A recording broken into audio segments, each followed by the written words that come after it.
A good day to one and all. Myself, Professor Juned.N.Bhojawala, presenting a lecture on management of water resources and related infrastructure in smart cities. This content has been structured for the core topics which are outlined in GTU syllabus for semester 7 for the subject infrastructure for smart cities. Before starting of the lecture, I would like to thank our principal sir, Dr. KB Judal sir, my head of department, Dr. Paresha Baria madam, and all the faculties and my colleagues who have motivated me for this lecture. So let's start our session. So the topics covered in this presentation will be water management in smart cities, water smart city, and rainwater harvesting. This topic is divided into two parts because of vastness of this topic. So let us start with water management in a smart city. So we all understand the importance of water. Water is very much essential part of our life and it should be supplied in right quantity, right quality and right place with the right pressure. So with the increasing of the population and the seasonal demand and urban lifestyles, the usage patterns vary, like the demand of the water is different from cities to cities depending upon the standard of living of the people and from village to village and town to town. So efficient water supply management is very crucial to meet the needs and to avoid the wastages. Let us see some of the water management limitations. Like some of the corporations, they do lack visibility for supplying water into households. Unnecessary water uses are there like car washing, gardening, which leads to wastage of water. Pipeline leakages are important points of concerns, and sometimes there is overflow which goes undetected. So a proper mechanism is to be developed to check this type of undue wastage of water. Lack of data on water consumption per household is also an important data lagging phenomenon. Now what are the key urban water issues? So first and the foremost thing is urbanization. Rapid urbanization puts pressure on the existing systems. Depletion of water resources due to overuse and poor consumption of water. Deteriorating infrastructure facilities which leads to contamination and water supply issues. And pollution from the factories and industries impact clean water availability. So what is smart water management in urban areas? We will be telling it, we will be using the term SWM. So the goals of the smart water management using information and communication technology should be coordinated water resource management and distribution system, enhanced environmental protection system, and sustainable public service delivery and economic efficiency. So first of all, we will see categories. So first and the foremost category is data acquisition and its integration. First thing is to acquire the data. After acquiring the data, its integration is of much importance. So we can collect data using various modes like smart meters, sensors, networks and smart pipes. Another thing is after collection and integration of data, proper data is to be disseminated to proper concerned authorities. So the second thing is data dissemination, which can be done through radio transmitters, Wi-Fi's and internets. After dissemination, the concerned authorities, the concerned agencies will do modeling and analysis. So modeling and analysis is third part. Various softwares like GIS, MyCarbon, AquaCycle, AIS, UWRS and UGRO are various softwares which are used for modeling and analysis of data. After this, data processing and storage comes. So cloud computing and SaaS are the tools for this processing and storage. After all this, storing, management and control is utmost important, where the SCADA systems comes into the picture. SCADA systems as well as various other optimizing tools for data processing and storage, for management and control. And the last point is visualization and decision support. The whole these processes are for only one thing, that is supporting decision making or making easy decision making phenomenon. So various dashboards which are web based which provides information, real-time data for various decision makings. So what is benefits of SWM or smart water management in urban areas? So it reduces water losses. It is non-revenue. It improves wastewater and storm water management, and overall efficiency and resilience of water systems are enhanced. Now what are the technologies? As we saw in the earlier slide, now we will go in detail about the technologies with the help of which we can manage water smartly. So first and the foremost thing is smart pipes and sensor networks. These smart pipes and sensors monitor pressure, strain, flow and water quality in real time, which are connected to wireless processors which detect leaks, and it helps in remote monitoring of the system. Means we are sitting in a control room, but we can monitor the whole network through the help of sensors and wireless processors. Another thing is which in bigger cities it is implemented is smart metering. So devices with AMI to track real-time water consumption is used. It is equipped with long life battery, data loggers and wireless transmitters. It enables each household, buildings or at city level consumption monitoring.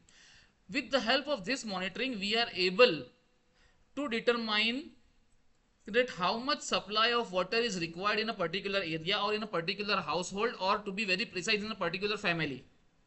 So better planning can be adopted for further water supply technologies. Communication modems, like it enables remote data transmission via Bluetooth or GPRS, GSM or wireless or Ethernet. Another is it provides alerts for leaks. Sometimes there is a reverse flow, if there is some theft of water in terms of fraud, and if there is some problem in water quality, or if there is low battery level, these alerts can pop up using this remote data transmission process. And another thing is geographic information system, GIS. It integrates the spatial data and descriptive data for water resource management. It supports flood risk mapping, quality analysis and planning during in case of emergencies, like we are seeing today in terms of Punjab, Uttarakhand, Himachal Pradesh. There are landslides and there are floods. So this GIS information is very much helpful in emergency planning. Cloud computing technologies. It enables high efficiency resource sharing, data storage and modeling. It is applied in urban flood forecasting. See, urban floods usually come in form of flash floods. Means there is heavy rainfall, there is a flooding for certain time, and then the flood resides. Demand prediction and system optimization. The last thing is SCADA systems. The full form of SCADA is supervisory control and data acquisition for full system. Monitors and controls water treatment, its distribution and wastewater collection. It supports real-time data analysis. And automated response through various communication modes like wired, radio and telemetry. So these are some of the smart water technologies, smart water management technologies with the help of which we can manage water in a smart cities in efficient and effective way. So what is the benefit of smart water management? First and the foremost benefit is tangible benefit, that is economic savings, because it detects leaks and illegal connections, which reduce non-revenue of water and cost cuts by minimizing water abstraction, treatment and distribution. As a result, overall services are improved, like smart meters enhance utility customer transparency, prevents supply disruptions and supports drought resilience. It improves wastewater management, like it enhances treatment plants efficiently and infrastructure monitoring. The treatment is more efficient. As it is a sensor based monitoring, it enables control from the source as well as pollutant separation is done very efficiently, which these all four parameters results in environmental protection.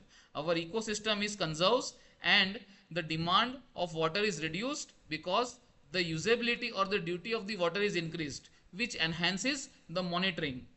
It reduces carbon emissions. Lower energy uses directly affects GHCs means greenhouse gases, and the water management life cycle runs smoothly. And it is a greater resilience because it helps in further decision making, further improvement of the system, and further detection of leakages and flaws can be addressed effectively. Now, what is a water smart city? So, water smart city is an urban model. This is very interesting. It is an urban model that integrates sustainable water management into urban planning, because we have to tackle challenges of the urbanization and climate change. We all are witnessing climate change and its what you can say drastic effects on our environment, on our surroundings, from agriculture to water cycles to flooding to droughts.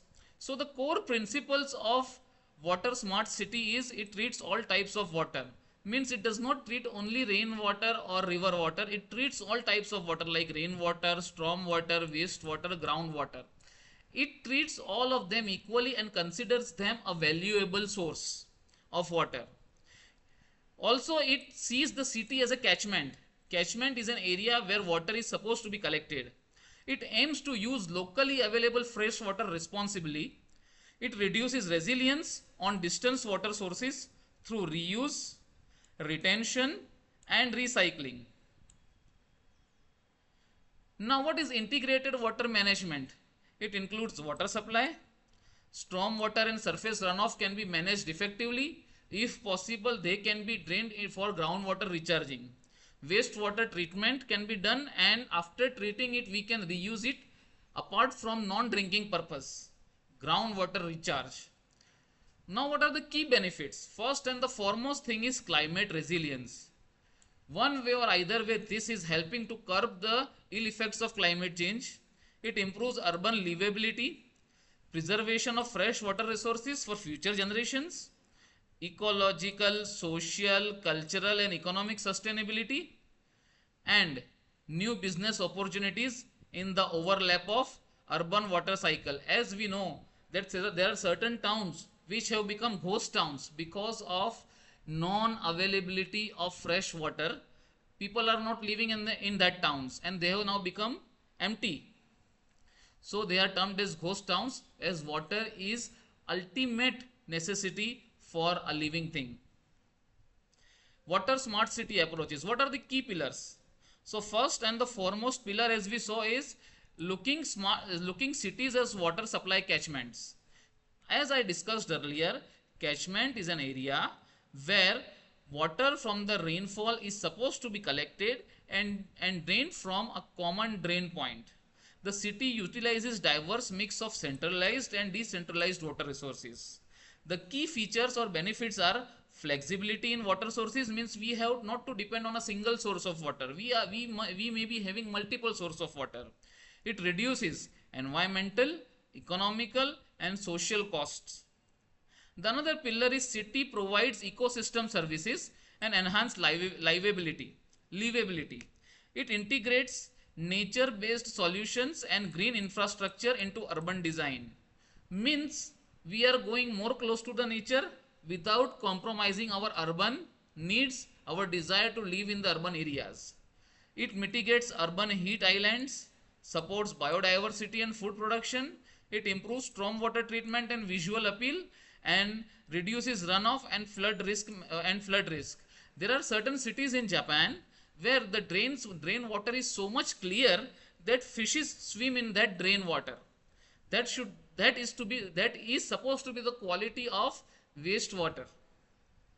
Cities with clean and smart communities and institutions. It promotes sustainable lifestyles, innovation, and inclusive governance. Citizens should be aware of consumption of water in a conservative way. Means we have to conserve our resources for future generations.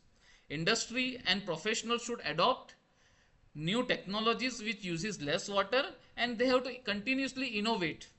Water dependency should be reduced as far as possible. Strong policy support should be there for long term.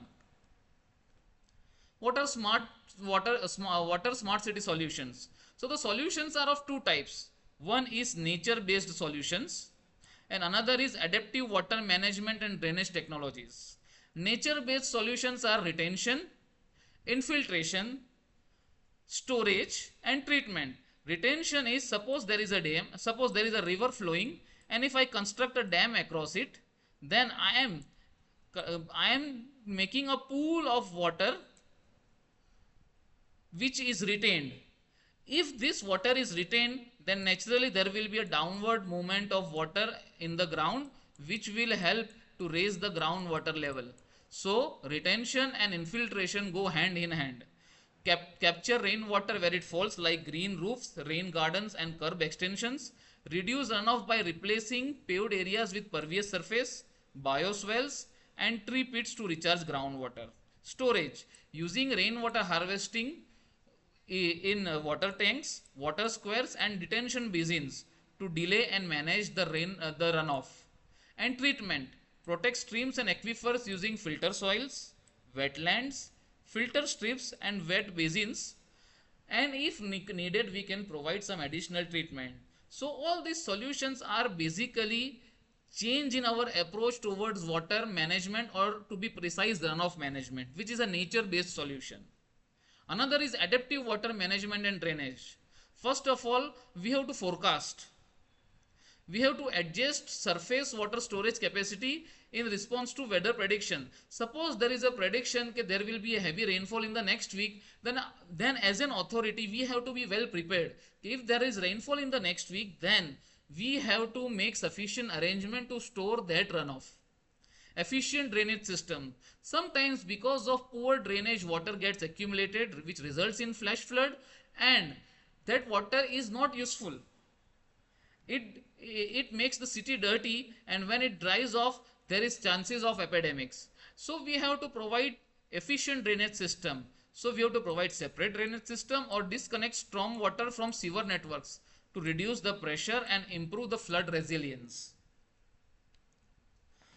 Now what is closing the urban water cycle towards a sustainable urban use? First of all, we all talk about sustainability. Sustainability in simple language is use of resources in such a way that whatever benefits we avail from that resources, that benefits or more than these benefits should be available for future generations.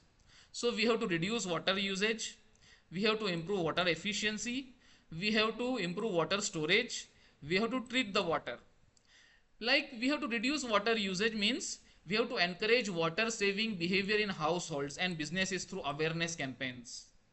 We have to improve water efficiency means if 1 m cube of water is used to irrigate a particular area of the field, then we have to improve its capacity. Means that same 1 m cube of water is used to irrigate a much more area of the field.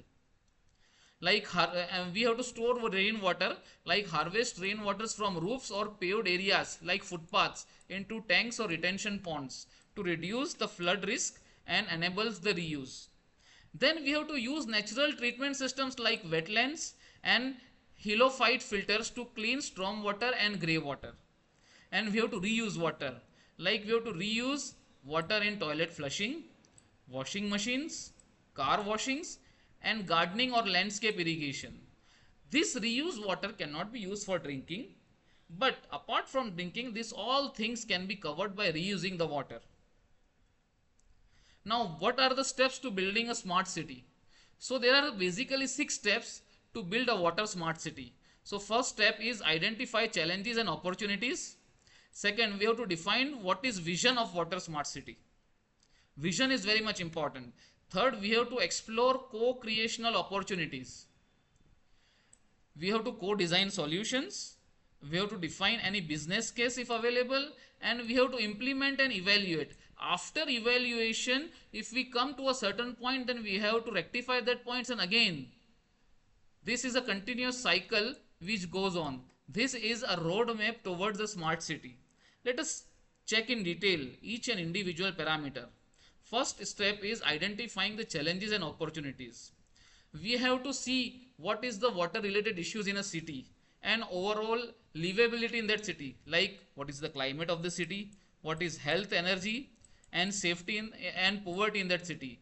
We have to understand how water connects to broader city ambitions, and we have to define a new hydrosocial contract between city its citizens and businesses. So the whole amalgamation of these three, citizens, businesses and overall city, we have to reanalyze, redefine a hydro-social contact. Second, we have to define a vision. Each city is unique. Every city is different. Every city is unique, having its own natural footprints, natural context and social goals. If I talk about Dahod, Dahod is what you can say, it is coming in the smart city, but it is also having a tribal touch. We have to set a clear vision, like when is our city considered water smart. We have to ask this question कि मेरी city कब water smart होगी. तो वो हर city के लिए this would be a different thing. We have to align our vision with local priorities and future sustainability goals. This is very much important. We have to align our vision with local priorities of the cities and future sustainability goals of the cities. We have to explore co-creational opportunities, means we have to identify some entry points, like what are existing projects, what are city plans, what are the future steps which we can do to enhance these existing projects. We have to make small adjustments to ongoing projects. We have to create entirely new water smart initiatives and promote early collaboration with all the stakeholders. So, in broader terms, we have to examine the existing projects, make smaller adjustment if possible. We have to fine tune that projects for better management. If required, we can opt for new projects, and all this requires a collaboration of all the stakeholders. There is a mistake. There is a steps 3 or 4 to 6. This is a step 4 to 6. So we have to co-design solutions. We have to analyze and select the best mix of technical, natural and social measures. We have to balance the feasibility, impact and alignment with the vision. We have to develop project level strategies that supports smart water goals. We have to define a solid business case. Cities must ensure safe, healthy and livable environment. We have to evaluate options like natural as well as engineering solutions, long-term performance, cost benefits and risk resilience. We have to justify investment in water smart measures using a holistic approach. The step 6 is implement and evaluate the implementation of water smart city measures. We have to celebrate if we wins. Major feedback loops, like we have to measure our progress, timely progress from time to time. We have to adjust our plans or ambitions if needed, as I said, fine tuning. And as they say, plan, do, check and act. So embedded water smart practices into the smart urban management. Plan, act on it, again recheck and again react. Rainwater harvesting. We all are much aware of the technique. There are two terms. One is conservation, one is harvesting. Conservation of the resource is to be done when the resource is available. Harvesting is when resource is not directly available, but we can harvest, we can generate that resource. Definition. In terms of rainwater harvesting, it is a technique for collecting and storing rainwater from rooftops, ground surfaces or catchments. The purpose is water conservation, flood reduction and sustainable supply for domestic and environmental use. There are two main harvesting methods. Suppose you are standing here on ground, then if there is a rainfall, then the rainfall is either infiltrated in ground or it flows from the ground. So two methods, one is surface runoff harvesting and another is rooftop harvesting. Collection of runoff in underground tanks and direct collection from roof surfaces. Simple systems like using household utensils or small tanks. Advanced systems like check dams, filtration units, recharge systems. The purpose is drinking, bathing, cooking, laundry, gardening, bird baths and many others. Rainwater harvesting system. As I discussed earlier, that rainwater harvesting is the expertise of collecting and storing rainwater efficiently from various surfaces such as rooftop, ground surface and rock catchments. It helps to conserve water both by simple and advanced method, as we have stated earlier. There are two main types of rainwater harvesting. Storage in receptacles means storing in receivers, and another is recharging into aquifer. Aquifer is a geological formation which stores and supplies water. Aquifer is a geological formation which stores and supplies water.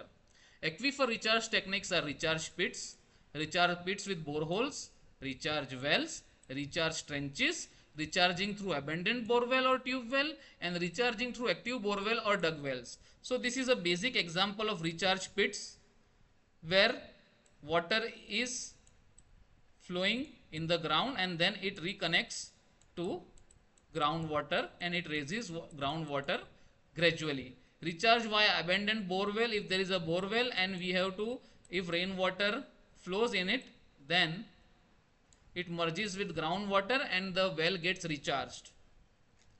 And recharging through dug well, if such type of well is dug and if we allow runoff to flow in this well, the well gets recharged. Rainwater harvesting systems where some tanks are used like polyethylene tank or PVC tanks. We have seen that they are lightweight, durable. Plastic tanks are popular choice for easy installation and above groundwater storage. We all have seen this type of tanks, that this is PVC tank or polyethylene tank. Another tank is ferro cement tanks. These are thin walled reinforced cement tanks that offer durable and cost effective option for both above ground storage and underground storage. Another is RCC tanks. Usually RCC tanks are used for underground, which are very strong permanent structures, ideal for large scale storage, heavy duty. Basically they are used for underground. And another is GI tanks. These are metal tanks which is resistance to rust, suitable for outdoor installations. Benefits of subsurface rainwater recharge. As I have said earlier, one is on surface recharge and another is subsurface recharge. What are environmental and practical advantages? So it is lower cost than surface reservoirs, it raises groundwater levels, and aquifer serves as a natural storage and distribution system. The benefits are no additional land is required, no displacement, and groundwater is protected from evaporation and pollution. It is very environmental friendly water storage.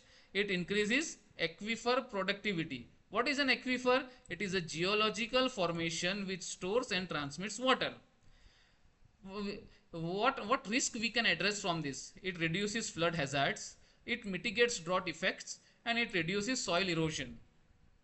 So if we see from the sketch, there is a flow of water from above to bottom which recharges groundwater, and this natural recharge from precipitation through infiltration also plays an important role. Sand acts as a filter media and water is usually good in quality.